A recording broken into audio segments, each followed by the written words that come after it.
नमस्कार दोस्तों, divine academy के ऑनलाइन प्लेटफॉर्म पे एक बार फिर से मैं आपका हार्दिक स्वागत करता हूं। योग और खेल के सेगमेंट का ये तीसरा लेक्चर है जिसमें आज हम PYQ डिस्कस करेंगे कि अब तक आरपीएससी ने मेंस में किस किस तरह के क्वेश्चंस पूछे हैं। प्रीवियस ईयर क्वेश्चंस मैं आपको बार बार बता चुका हूं कि आपके बहुत बड़े मार्गदर्शक होते हैं। यदि आपने निरंतर रूप से आरपीएससी के पैटर्न को समझा तो आपकी तैयारी बहुत बेहतर हो जाएगी, क्योंकि आपके अंदर एक समझ विकसित होगी कि मुझे क्या पढ़ना है, क्या नहीं पढ़ना है, किस बात पे फोकस करना है, किस बात को छोड़ देना है। क्योंकि इतना भंगार सिलेबस है आपके जो आरएस मेंस का है, तो उसमें सब कुछ याद करना संभव नहीं रहता है। तो स्मार्ट जो एक तैयारी है, जो स्मार्ट प्रिपरेशन है, वो हमें करनी है। इसको ध्यान में रखते हुए हम जो ये सेशन लेके आए हैं, ये प्रीवियस ईयर क्वेश्चंस को लेके है। तो चलिए बिना किसी देरी के हम स्टार्ट करते हैं। मैं आप सभी का हार्दिक स्वागत करता हूं और ये निवेदन भी कि डिवाइन एकेडमी से आप निरंतर जुड़े रहिए। चलिए पहला क्वेश्चन देखते हैं। राजस्थान में खेलों में उत्कृष्टता के लिए वार्षिक रूप से दिए जाने वाला पुरस्कार का नाम लिखते हुए इसकी चयन समिति का पदानुक्रम लिखिए। ये क्वेश्चन आरपीएससी ने 2021 में 2 नंबर में पूछा है। अब ऐसे क्वेश्चन को कैसे डील करें, देखिए इसके आप हमेशा ये कीजिए कि ऐसे जब भी क्वेश्चन आए उसके 2 भागों में बांट लीजिए। आपके पास 4 लाइन दी रहेगी, ऐसे आपने पैटर्न देखा ही है आरपीएससी का। 2 भागों में बांट लीजिए। यहां तो लिख दीजिए आप, जो उत्कृष्टता के लिए वार्षिक रूप से दिए जाने वाले पुरस्कार का नाम है महाराणा प्रताप पुरस्कार। क्या नाम है? महाराणा प्रताप पुरस्कार। ठीक है, ये पुरस्कार का नाम हो गया। एक हिस्सा आपने अपने आंसर का तैयार कर लिया है। दूसरा हिस्सा है चयन समिति। अब जो चयन समिति होती है इन पुरस्कारों के लिए, उसमें 6 सदस्य होते हैं। कितने सदस्य होते हैं? पहले आप लिखिए चयन समिति, ठीक है, ब्रैकेट में लिख देना चाहिए 6 सदस्य। अब इसमें कौन होता है, देखिए तरीका यही रखना चाहिए आपको जो मैं बता रहा हूं। सबसे पहले देख लीजिए 1 1 1 1 2, 6 सदस्य हो गए। एक तो इसमें होता है अध्यक्ष। कौन होता है? अध्यक्ष। अध्यक्ष कौन होगा? राजस्थान राज्य क्रीड़ा परिषद के जो अध्यक्ष होते हैं वो इसके भी अध्यक्ष होते हैं। तो वर्तमान में कौन है? कृष्णा पूनिया जी। तो Rajasthan state sports council, Rajasthan राज्य क्रीड़ा परिषद का इंग्लिश में राजस्थान स्टेट स्पोर्ट्स काउंसिल के अध्यक्ष।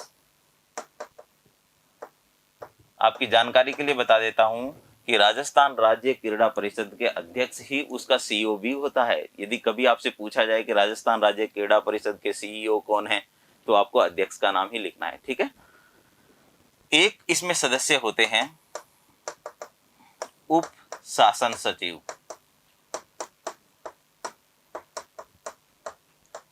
कौन से विभाग के? ये किस विभाग के बारे में है? खेल विभाग के बारे में। पुरस्कार कौन देता है? खेल विभाग। तो खेल विभाग के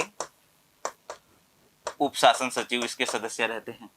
उसके बाद एक सदस्य जो राजस्थान राज्य क्रीड़ा परिषद है उसके सचिव भी इसके सदस्य होते हैं। ठीक है। इसके अलावा एक खेल प्रशासक इसमें सदस्य होता है। ठीक है, जो किसी भी खेल संगठन में किसी पद पे हो, ऐसे लोग भी इसमें सदस्य बनाए जाते हैं। इसके अलावा ये 2 सदस्य, ये बड़ा इंटरेस्टिंग है, राजस्थान के ऐसे कोई 2 खिलाड़ी जिनको अर्जुन अवार्ड मिला हो वो इसके सदस्य होते हैं। राजस्थान के खिलाड़ी, राजस्थान के अर्जुन अवार्डी। ठीक है। अब आप इतना लिख के आ जाएंगे तो आपके मार्क्स कोई काटेगा? आरपीएससी के एक ही पैटर्न में 2 आउट ऑफ 2 आ सकते हैं। वो पैटर्न यही है, 2 नंबर वाला। 5 नंबर वाले में 5 में से 5 तो किसी को आएंगे नहीं, 10 में से 10 भी किसी को नहीं आएंगे। तो आप देखिए 2 नंबर वाले में बहुत स्कोप है, इसमें बहुत अच्छी स्कोरिंग की जा सकती है। तो अटेम्प्ट करने का तरीका मैंने आपको बता दिया है। चलिए आगे चलते हैं। 2021 में एक क्वेश्चन ये भी पूछा गया था कि योगराज उपनिषद के अनुसार योग के प्रकार लिखिए। अब किसी के नोट्स में ये था ही नहीं। जितने भी मार्केट में नोट्स अवेलेबल थे, या किसी योगराज उपनिषद के अनुसार योग के प्रकार किसी ने नहीं लिखवाए। इवन ऐसा कह दिया कि योग के निम्न प्रकार होते हैं, तो उसी में सारे समाहित कर दिए। अब योगराज उपनिषद के अनुसार योग के 4 प्रकार होते हैं। कितने प्रकार होते हैं? 4 प्रकार। 4 प्रकार, ठीक है। ऐसा करके सिर्फ नाम लिखने हैं और आगे बढ़ जाना है, ठीक है। बहुत ज्यादा समय व्यतीत ना करें ऐसे छोटे क्वेश्चंस के साथ, अपना काम कीजिए, आगे बढ़ जाइए। तो पहला योग का प्रकार होता है इसमें मंत्र योग। कौन सा योग? मंत्र योग। दूसरा योग होता है लय योग। तीसरा होता है हठ योग। और आखिरी है राज योग। तो ये योग के 4 प्रकार हैं जो योगराज उपनिषद के अनुसार, राजोपनिषद के अनुसार भी ये चार प्रकार होते हैं। तो ये आपको ध्यान रखना। इस तरह से किसी भी क्लासिफिकेशन जो योग के बारे में है उसे आपको याद करना चाहिए, क्योंकि आरपीएससी इस बार ये पूछा है तो अगली बार कुछ और पूछेगी, ठीक है। अगला क्वेश्चन है कि राजस्थान के खेलों में श्री मगन सिंह राजवी के योगदान को लिखिए। 2 नंबर में है। अब कैसे, ऐसे सवाल बड़ा कंफ्यूजन में, बच्चा बड़ा तनाव में रहता है कि स्पेस है नहीं, इतनी बड़ी बात पूछी, मैं क्या लिखूं। तो इसका तरीका देख लीजिए। मगन सिंह राजवी जो है ना, इसके बारे में बहुत कम लोग जान रहे थे जब एग्जाम हुआ 2021 का, क्योंकि ऐसे खिलाड़ियों को पढ़ ही नहीं रहे थे लोग, लेकिन आरपीएससी ने तो एग्जाम में पूछ लिया। मगन सिंह राजवी 1970-1980 के दशक के राजस्थान के एक फुटबॉल के खिलाड़ी रहे हैं, जो राष्ट्रीय स्तर पर भारत की फुटबॉल टीम के कप्तान भी रहे, और इनको कई पुरस्कार भी मिले हैं, अर्जुन अवार्डी रहे हैं ये। 2017 में भी भारत के प्रधानमंत्री नरेंद्र मोदी जी ने इनका सम्मान किया। तो बड़े खिलाड़ी हैं, बीकानेर से संबंध रखते हैं। तो देखिए कैसे, सबसे पहले आप ये लिखिए मगन सिंह राजवी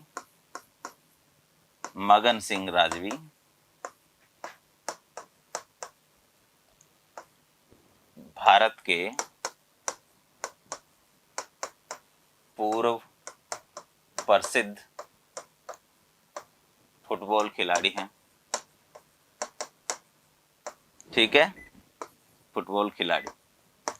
इतना लिखने के बाद आप कोमा लगा दीजिए।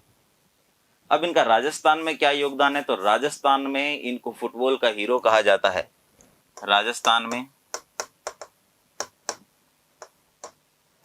फुटबॉल के हीरो के रूप में प्रसिद्ध,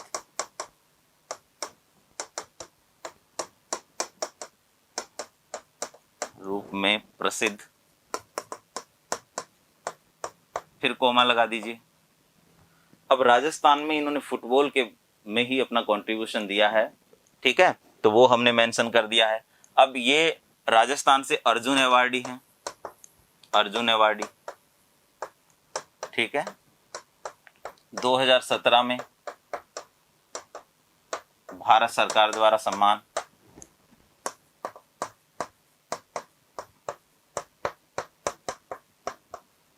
ठीक है। और लास्ट में कोई एक आध जानकारी और देनी चाहिए, जैसे कि ये बीकानेर से संबंधित है, बीकानेर के रहने वाले। ये कोई जरूरी नहीं है कि आप बताएं, लेकिन यदि आपको ऐसा लगता है कि आपके पास कंटेंट है, टाइम भी है और स्पेस भी है, तो लिख दीजिए बीकानेर के रहने वाले, ठीक है। अब आपको लग रहा होगा कि 15-20 शब्दों में लिखने वाली बात सर ने तो ज्यादा शब्दों में लिख दी है। ऐसा कुछ नहीं है, आपको जितना स्पेस दिया गया है वो आप उसका धूमधाम से इस्तेमाल करिए, कोई टेंशन लेने की आवश्यकता नहीं है, कोई भी वहां गिनने नहीं बैठेगा, ठीक है। तो आप अपने पूरा स्पेस इस्तेमाल कर लीजिए, कोई दिक्कत नहीं आएगी, ठीक है। चलिए नेक्स्ट क्वेश्चन देख लेते हैं। अब देखिए किस तरह के क्वेश्चन आ रहे हैं आरपीएससी। अब राजस्थान राज्य खेल परिषद द्वारा संचालित किन्हीं 4 खेल अकादमियों के नाम लिखिए। अब 2 नंबर में, कितना आसान है। अब राजस्थान राज्य क्रीड़ा परिषद बहुत सारी अकादमियों को चलाती है, उनका निर्माण करती है। अभी बजट में भी 5 अकादमी फिर से राजस्थान सरकार ने घोषणा कर दी है, तो इनकी संख्या तो 20+ हो गई है अभी। उसमें से 4 लिखनी है। जैसे हम लिख सकते हैं, जैसे बालिका आपका सॉरी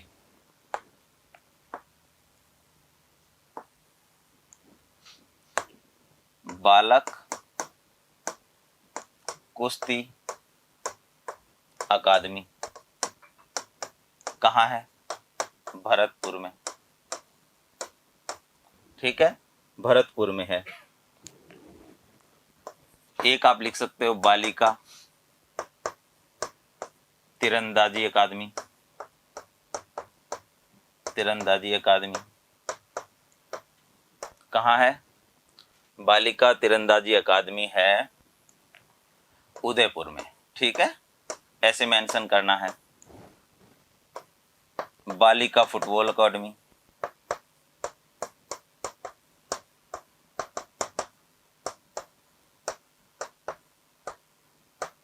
ठीक है, ये आपका है कोटा में। एक आप देख लीजिए बालिका वॉलीबॉल अकादमी, अकादमी कहाँ है? जयपुर में। ज़्यादातर तो जयपुर में ही है, ठीक है ना। लेकिन मेरा ये सुझाव है कि आपको जब ऐसा लिखना है तो सारे जयपुर के ही मत लिख दीजिए, डाइवर्सिफाइड रहिए, अलग अलग जगह की लिखिए। जैसे 2 बालकों की लिख दीजिए, 2 बालिकाओं की लिख दीजिए, क्योंकि बालकों की अकादमी अलग है और बालिकाओं के लिए अलग है। जैसे साइकिलिंग की अकादमी जो है वो कहाँ है? बीकानेर में, बालक की भी और बालिकाओं की भी। एथलेटिक्स अकादमी बालकों के लिए राजगढ़ में अभी घोषणा हुई है इस बार के बजट में, तो वो भी आपको ध्यान में रखना है। ठीक है, चलिए आगे बढ़ जाते हैं। मेजर ध्यानचंद खेल रत्न पुरस्कार 2021 से सम्मानित पैरा खिलाड़ियों के नाम उनके खेल सहित लिखिए। अब देखिए, आपके क्वेश्चंस के 2 भाग हैं। सिर्फ खिलाड़ी का नाम लिखने भर से आपको 1 नंबर मिलेगा, 4 खिलाड़ियों के नाम, और उनका खेल भी आपने समाहित कर दिया तो आपको कितने नंबर मिल जाएंगे? आपको मिल जाएंगे पूरे 2 में से 2 नंबर। ठीक है, तो देखिए, अब ये आप किसी भी खिलाड़ी का नाम लिखने से बचिए, सिर्फ पैरा एथलीट्स का नाम लिखना है। ठीक है, तो एक तो राजस्थान से ही है, अवनी लेखरा। अवनी लेखरा कौन सा खेल है इनका? अवनी लेखरा जी का पैरा शूटिंग। ठीक है, एक कृष्णा नागर, ये भी राजस्थान से हैं, इनको भी खेल रत्न पुरस्कार मिला। पहले खेल रत्न पुरस्कार को राजीव गांधी खेल रत्न पुरस्कार कहा जाता था 2021 से पहले। यदि आपको कोई ऐसा खिलाड़ी पूछा जाता है जिसको 2021 से पहले खेल रत्न पुरस्कार मिला है तो आप मेजर ध्यानचंद खेल रत्न पुरस्कार ब्रैकेट में लिखें। मेन रूप से उसको राजीव गांधी खेल रत्न पुरस्कार कहना है, और ब्रैकेट में आप बता दीजिए कि वर्तमान में इसका नाम मेजर ध्यानचंद खेल पुरस्कार कर दिया गया है। 2021 के बाद किसी खिलाड़ी के बारे में पूछा जाता है जिनको 2021 के बाद खेल रत्न पुरस्कार मिला हो तो पहले लिखिए मेजर ध्यानचंद खेल रत्न पुरस्कार और ब्रैकेट में बता दीजिए पहले इसको राजीव गांधी खेल रत्न पुरस्कार भी कहा जाता है। ठीक है, कहा जाता था। ठीक, कृष्णा नागर बैडमिंटन की खिलाड़ी हैं। ठीक है, बैडमिंटन, पैरा बैडमिंटन। ठीक है, एक सुमित अंतिल है, सुमित अंतिल, ये पैरा एथलीट हैं। ठीक है ना। एक कोई और खिलाड़ी देख लीजिए, सोच के देखिए कौन होगा। प्रमोद भगत अपन लिख सकते हैं, है ना, प्रमोद भगत। ठीक है, इनका खेल क्या होगा? I think so para shooting, और उसमें प्रमोद भगत का जो खेल है ये कृष्णा नागर वाला ही है, पैरा बैडमिंटन। ठीक है, पैरा बैडमिंटन। खेल गलत नहीं लिखना है हमें किसी भी खिलाड़ी का, क्योंकि यदि आपने खिलाड़ी के बारे में खेल गलत लिख दिया ना तो फिर आपने जो कंटेंट डाला है वो सारा ही गलत हो जाएगा। वो देखेगा कि जैसे तुक्का मार दिया इसने, है ना। तो खेल तो सही लिखना है। ठीक है, इस तरह अटेम्प्ट करें आप। ये बड़ा यूनिक सा क्वेश्चन दिया 5 नंबर में 2021 में कि राष्ट्रीय खेल नीति में खिलाड़ियों के वैज्ञानिक पूर्ति कर का क्या महत्व है। वैज्ञानिक पूर्ति कर मतलब साइंटिफिक बैकअप। क्या खेलों में, खेल नीति में ऐसा कहा गया है क्या कि साइंटिफिक तरीकों को खेल में समाहित किया जाएगा, चाहे वो ट्रेनिंग के लिए हो, चाहे वो खिलाड़ियों के असेसमेंट के लिए हो, या फिर जो कोचेज हैं, अंपायर हैं, रेफरीज हैं, उनकी ट्रेनिंग के लिए हो। तो इस तरह की सारी चीजों को मेंशन करना है। आपको ये बताना है सबसे पहले कि 2001 की राष्ट्रीय खेल नीति में, अभी आप हमारे देश में 2001 की जो खेल नीति है वही वर्तमान खेल नीति भी है। 2007 में इसमें कुछ चेंजेस किए गए थे जब डिटेल डॉक्यूमेंट जारी किया गया था खेल नीति का। फिर विशेषज्ञों की राय ली गई तो उन्होंने कहा कि नहीं, 2001 की जो खेल नीति है 2007 को समाहित करते हुए सफिशिएंट है, बहुत आगे आने वाले कई सालों के लिए। तो नई खेल नीति भारत सरकार नहीं लाने जा रही है, इसी खेल नीति के आधार पे हम अपने खिलाड़ियों का विकास करेंगे।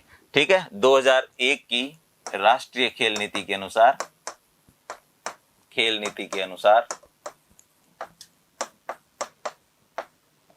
वैज्ञानिक पूर्ति कर को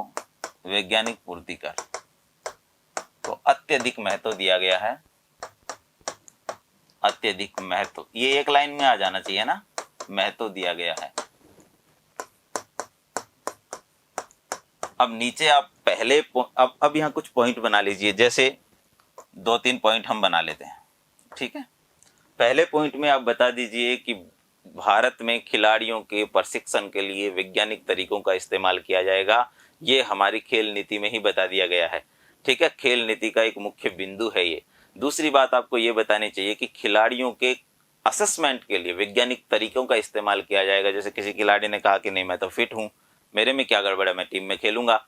लेकिन आजकल साइंटिफिक तरीके से असेसमेंट होता है। आप मशीन में खड़े हो जाइए, मशीन खुद बताएगी आप फिट हैं कि नहीं है, आप खेल पाएंगे कि नहीं खेल पाएंगे। तो ये वैज्ञानिक तरीकों का इस्तेमाल असेसमेंट के लिए भी होगा, उनके प्रशिक्षण के लिए भी होगा। साथ ही जो अंपायर है, जो कोचेज हैं, जो जजेज हैं, या दूसरे लोग जो निर्णायक की भूमिका में रहते हैं खेलों में, उन सबको भी वैज्ञानिक तरीकों से प्रशिक्षित किया जा रहा है और उन्हें उसके बारे में जागरूक भी किया जा रहा है कि आप वैज्ञानिक तरीकों का इस्तेमाल ज्यादा से ज्यादा करें खेल में। तो ये जो चीज है, यही वैज्ञानिक पूर्ति कर है, यही इसमें लिखना था 50 शब्दों में। ठीक है, चलिए अगला देख लेते हैं। ये भी बहुत शानदार क्वेश्चन आया था, इसके बारे में कम लोग जान रहे थे। ठीक है ना, ये जो टेंस मेथड है इसके बारे में बहुत कम लोग जान रहे थे। जो जान रहे होंगे लिटरली वो बहुत अच्छा पढ़ रहे होंगे, तभी जानते होंगे। बाकी ज्यादातर लोगों को ये नहीं पता था, लेकिन पुनर्स्थापन सबको मालूम था। अब ये सवाल क्या है कि खेलों में पुनर्स्थापन क्या है। टेंस चिकित्सा को परिभाषित कीजिए। 2 भाग हो गए ना। अब मैंने कहा कि ऐसे क्वेश्चंस को आप ऐसे बांट लीजिए, ऐसे नहीं तो ऐसे भी कर सकते हैं आप। ठीक है, जैसा चाहे वैसा कर लीजिए, कोई इश्यू नहीं आएगा। पुनर्स्थापन जो होता है ना, पुनर्स्थापन भी एक प्रकार से चिकित्सा ही है। तो आप इसको ये बताइए कि यह एक सुरक्षित चिकित्सकीय दृष्टिकोण है। शुरू करने का तरीका देखिए ना, यह एक सुरक्षित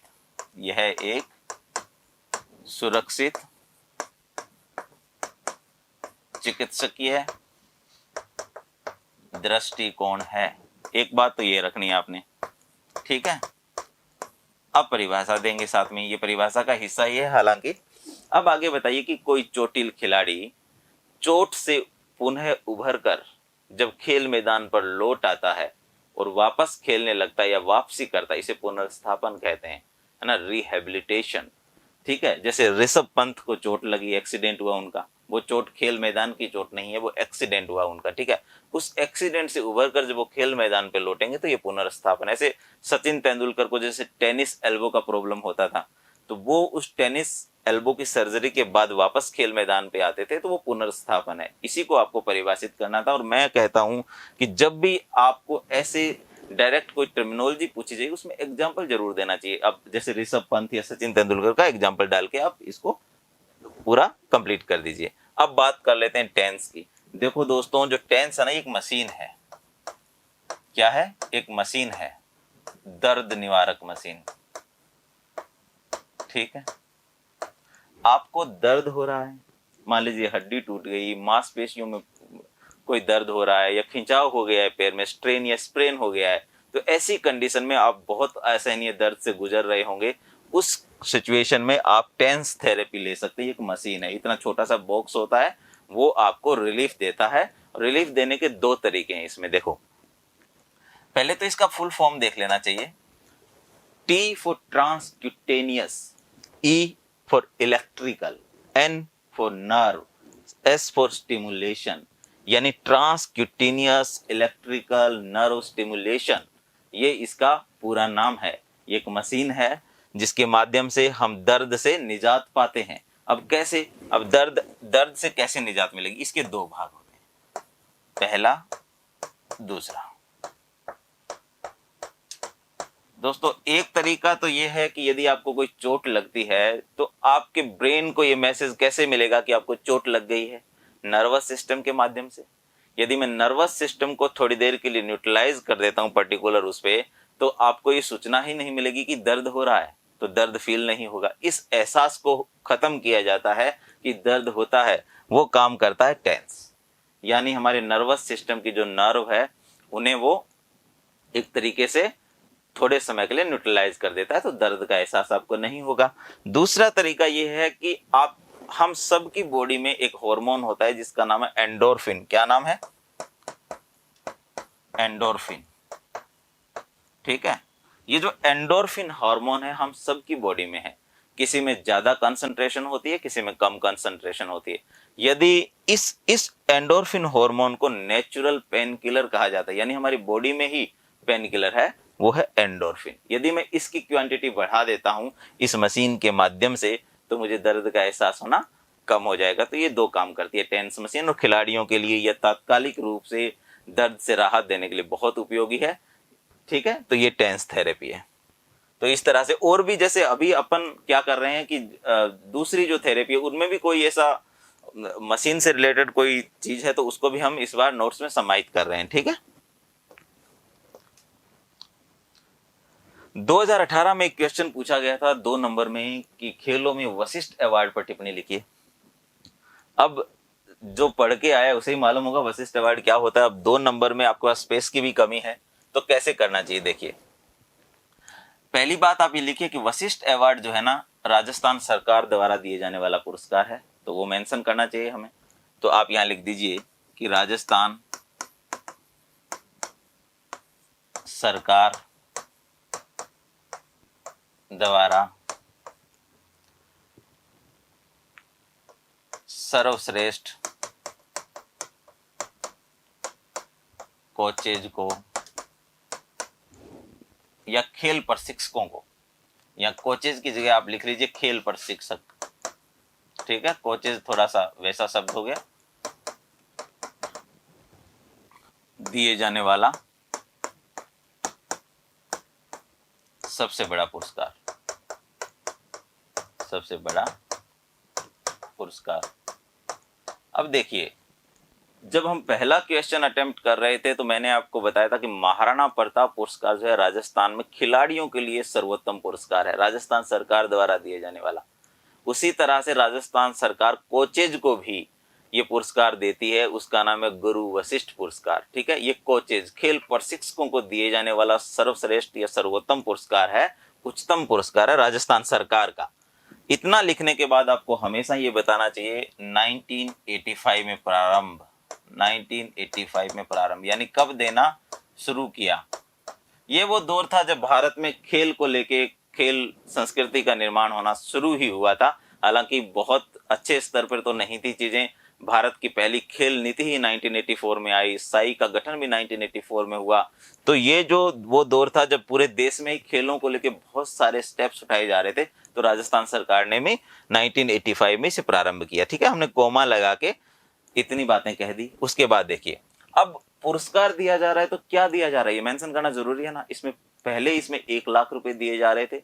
अब 2021 में बजट घोषणा में राजस्थान सरकार ने कहा कि हम 1 लाख की जगह 5 लाख रुपए देंगे। ठीक है, तो अब इसमें कितना दिया जा रहा है? 5 लाख रुपए नगद पुरस्कार, 5 लाख रुपए नगद। इसमें 5 लाख रुपए नगद दिए जाते हैं। इसके अलावा एक और चीज मेंशन करनी चाहिए, गुरु वशिष्ठ की एक कांस्य प्रतिमा जिसका वजन बड़ा स्पेसिफिक है। ये ऐसे फैक्ट्स यदि आप डालेंगे तो आपका आंसर दूसरों से बहुत बेहतर हो जाएगा। तो इसमें गुरु वशिष्ठ की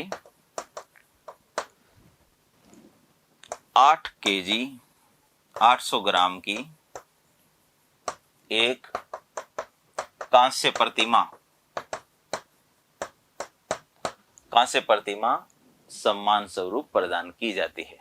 इतना लिखने के बाद मैं फिर सुझाव दूंगा आपको कि जब भी किसी पुरस्कार के बारे में बात हो ना, तो पहली पहली बार या वर्तमान में वो पुरस्कार किसे दिया गया है, ये जरूर मेंशन करना चाहिए।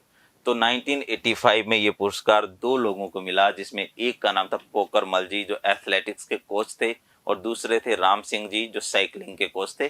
तो उन दोनों को ये पुरस्कार मिला।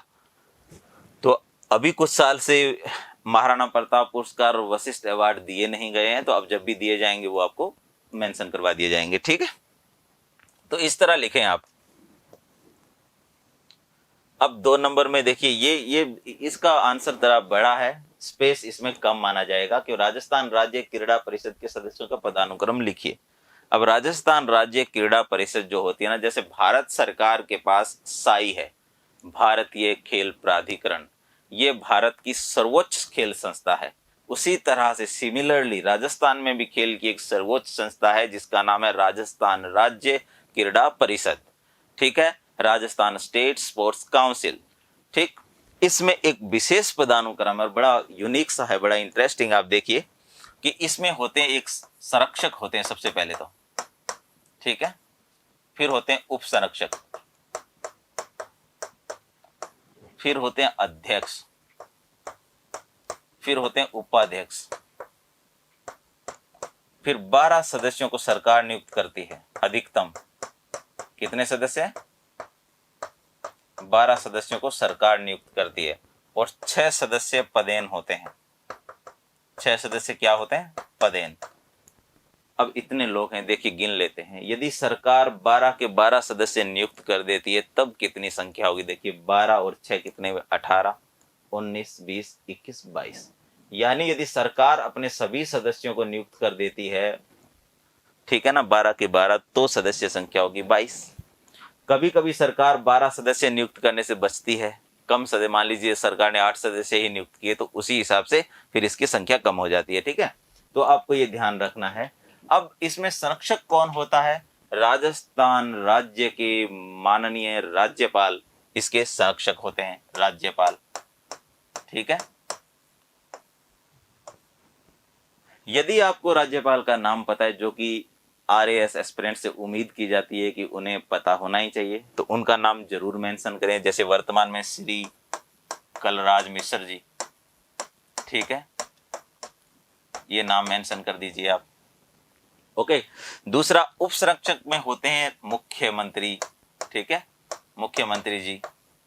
वर्तमान में जो मुख्यमंत्री हैं उनका नाम लिख दिए, श्री अशोक गहलोत जी, श्री अशोक गहलोत जी, अशोक गहलोत जी, ठीक है, मेंशन कर दीजिए।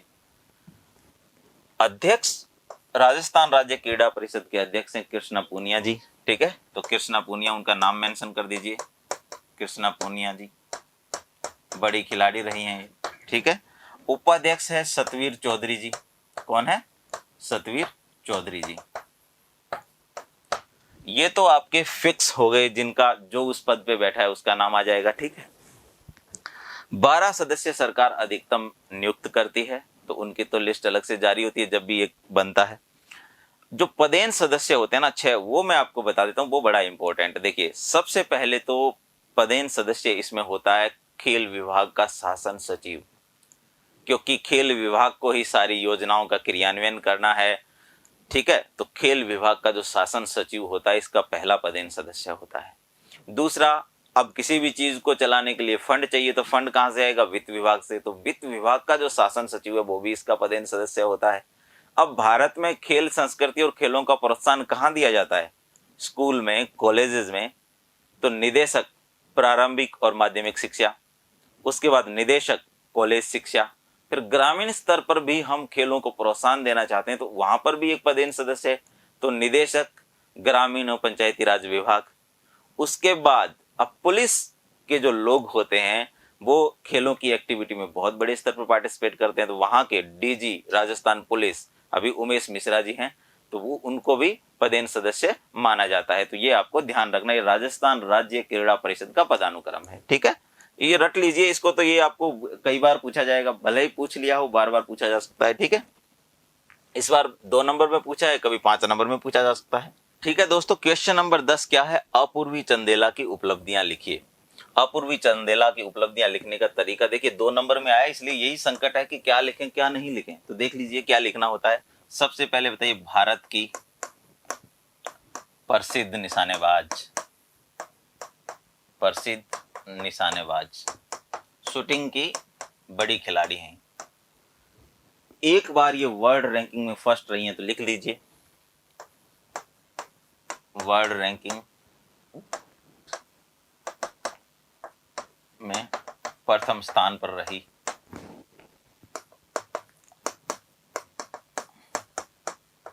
ठीक है, इन्होंने कॉमनवेल्थ में गोल्ड मेडल जीता है, तो वो मेंशन कर दीजिए, कॉमनवेल्थ में स्वर्ण पदक। अब कोई कहेगा कि कौन सा कॉमनवेल्थ, देखिए यदि आपको फैक्ट याद रहता है तो ब्रैकेट में मेंशन कर दीजिए कौन सा कॉमनवेल्थ, न्यू दिल्ली, ग्लासगो, जहां पर भी, ठीक है ना। बाकी याद नहीं रहता है तो गलत बात लिखने से बेहतर है कि आप वो ना लिखें, उससे बचिए। यदि याद है तो लिख दीजिए, ठीक है, अच्छा ही रहेगा आपके लिए। कॉमनवेल्थ में स्वर्ण पदक। अब ये तो खेल की उपलब्धियां हो गई, हमने पहले बता दिया कि किस खेल की खिलाड़ी हैं, शूटिंग की खिलाड़ी हैं। फिर हमने कहा कि वर्ल्ड रैंकिंग में प्रथम स्थान पर रही हैं, एक बार कॉमनवेल्थ में स्वर्ण पदक जीता, तो ये खेल की उपलब्धियां हो गई। अब खेलों की उपलब्धियों के बाद इनको खेलों के अवार्ड भी तो मिले होंगे, वो सीक्वेंस में लिखिए। इनको 2016 में अर्जुन अवार्ड मिला, 2016 में अर्जुन अवार्ड मिला। आप इस जानकारी को अर्जुन अवार्डी ब्रैकेट में 2016 भी लिख सकते हैं, क्योंकि हमें तो शब्दों का भी थोड़ा ध्यान रखना है, क्योंकि ज्यादा चीजें डालनी है, ज्यादा से ज्यादा फैक्ट डालना है, ठीक है। उसके बाद इनको राजस्थान का सर्वोच्च खेल सम्मान भी मिला है, तो महाराणा प्रताप पुरस्कार भी मिला है इनको, महाराणा प्रताप पुरस्कार, महाराणा प्रताप पुरस्कार मिला इनको 2012 में, ठीक है। इतनी जानकारी काफी है, इसके अलावा इनको बड़े कोई पुरस्कार मिले नहीं, अर्जुन अवार्डी रही हैं ये, और ये आपका महाराणा प्रताप पुरस्कार मिला है, और जयपुर की रहने वाली है, चाहो तो लिख दो जयपुर निवासी।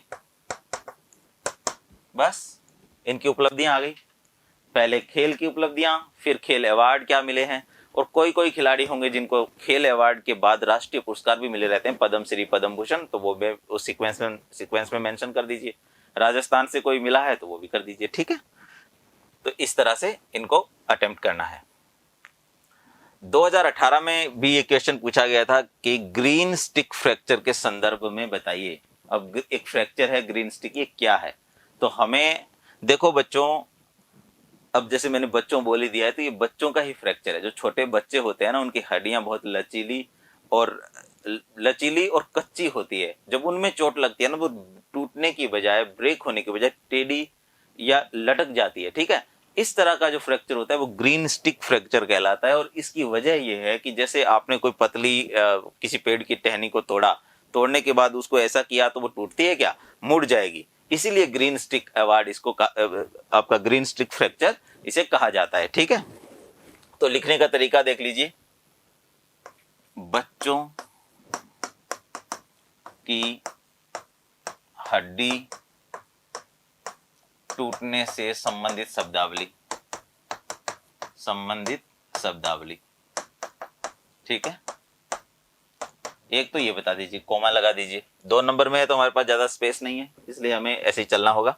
बच्चों की हड्डी टूटने से संबंधित शब्दावली, जैसे आपने बच्चों की हड्डी टूटने से संबंधित लिखा ना, तो इवेलुएटर को पहले ही पता चलेगा कि तो ये जानकार बच्चा है, तुक्का नहीं मार रहा है, इसको मालूम है ये क्या है।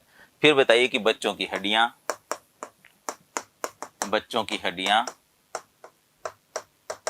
कच्ची व लचीली होती है,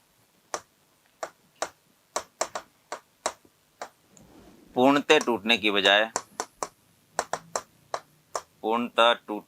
बजाय खींचकर टेढ़ी या लटक जाती है। इस तरह के फ्रैक्चर को ग्रीन स्टिक फ्रैक्चर कहते हैं। और मेरा ये सुझाव है कि कहीं पर भी यदि कोई फिगर, कोई डायग्राम बनाने का स्कोप हो तो छोड़िए मत।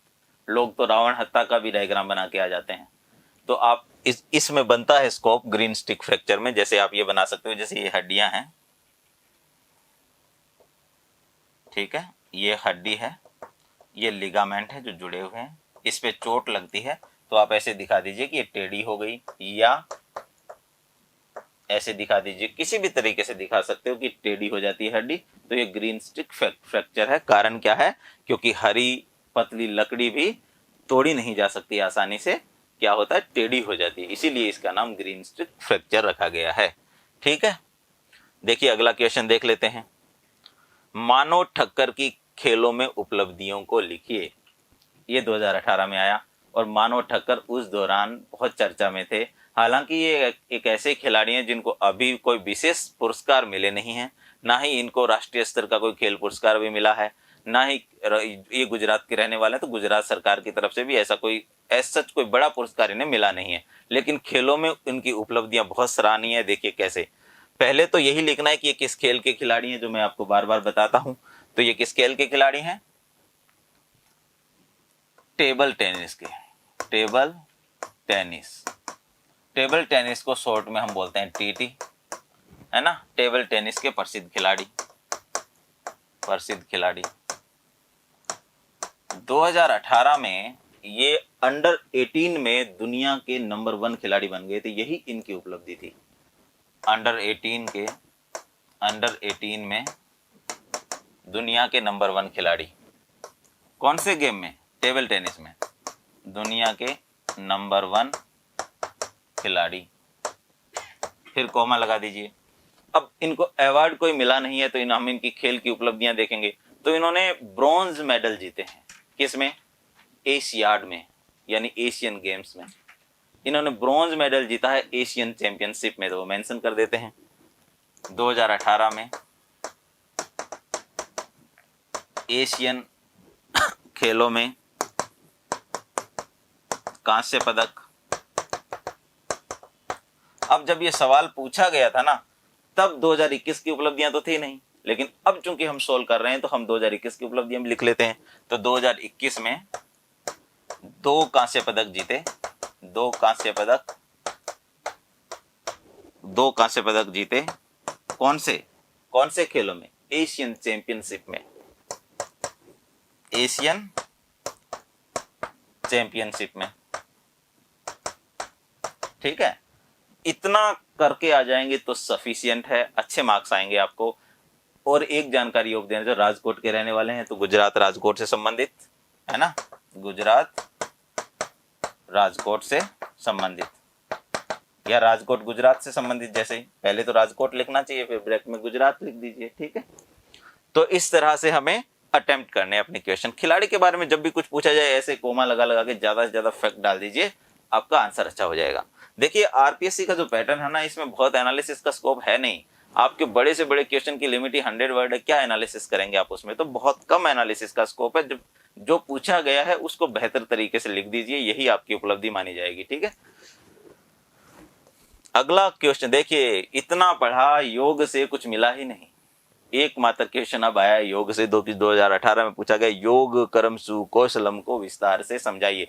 एक योग में 2 नंबर का क्वेश्चन 2021 का आपका जो 4 प्रकार थे योग के, उसके बारे में था 2 नंबर। तो कब है ना, जो मैंने आपको पहले बताया था कि योग पर आरपीएससी का जरा कम ध्यान है, क्वेश्चंस देने में खेलों पे ज्यादा है। लेकिन आपको योग छोड़ के नहीं जाना है, तैयारी तो करनी है। ठीक है, योग कर्मसु कौशलम। देखिए ये योग की परिभाषा है कि देखो, योग है कर्मसु कामों में, कर्मों में, कौशलम कुशलता। योग क्या है? कामों में, कर्मों में, कार्यों की जो कुशलता है वही योग है। ये बात कहाँ कही गई है, ये मेंशन करना चाहिए। तो ये गीता में भगवान कृष्ण ने कहा है, तो मेंशन कर दीजिए भगवत गीता में। भगवत गीता में भगवान श्री कृष्ण ने योग को योग कर्मसु कौशलम की संज्ञा दी है। इसको ब्रैकेट इन्वर्टेड कॉमास में ले लीजिए, कौशलम की संज्ञा दी है। अब एग्जामिनर को या इवेलुएटर को आपने बता दिया है कि आप जानते हो ये कहां से आया है, भागवत गीता का आपने मेंशन कर दिया।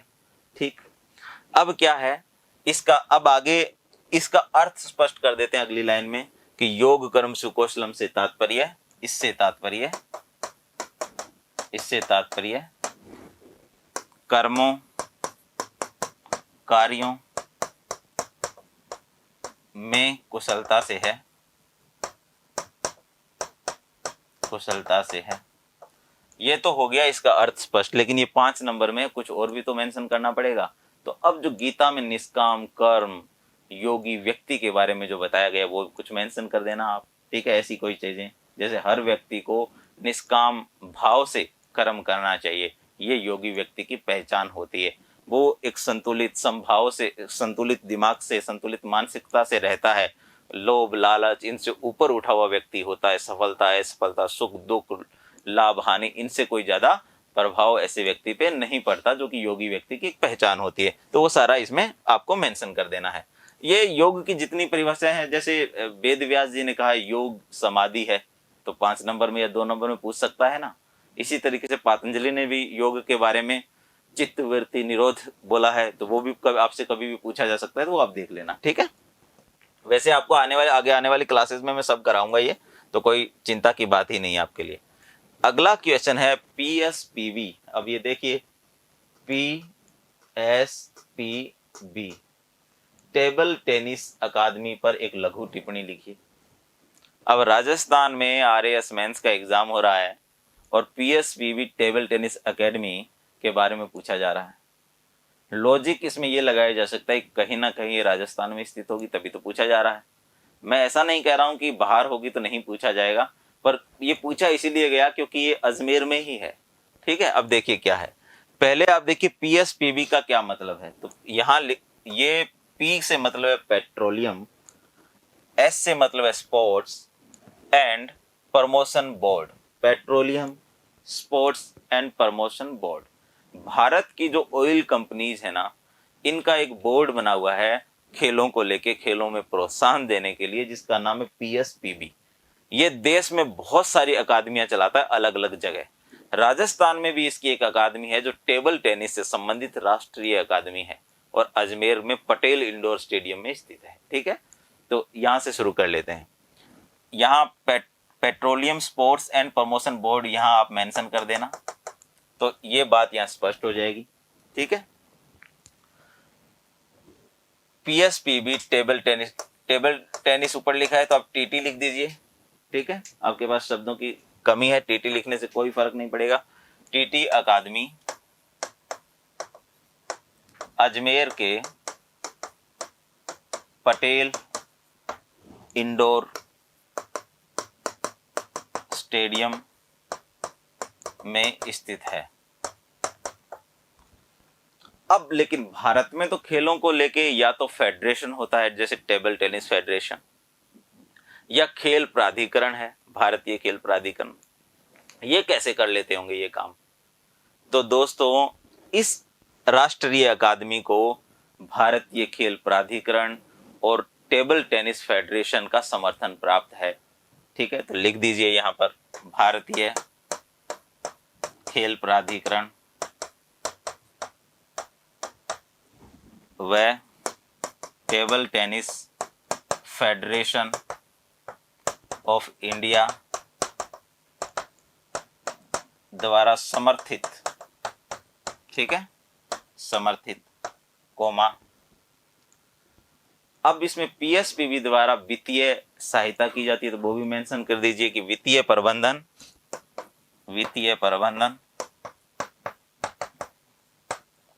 PSPB द्वारा किया जाता है।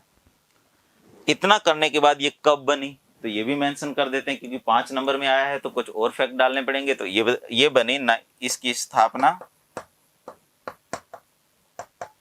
1995 में की गई।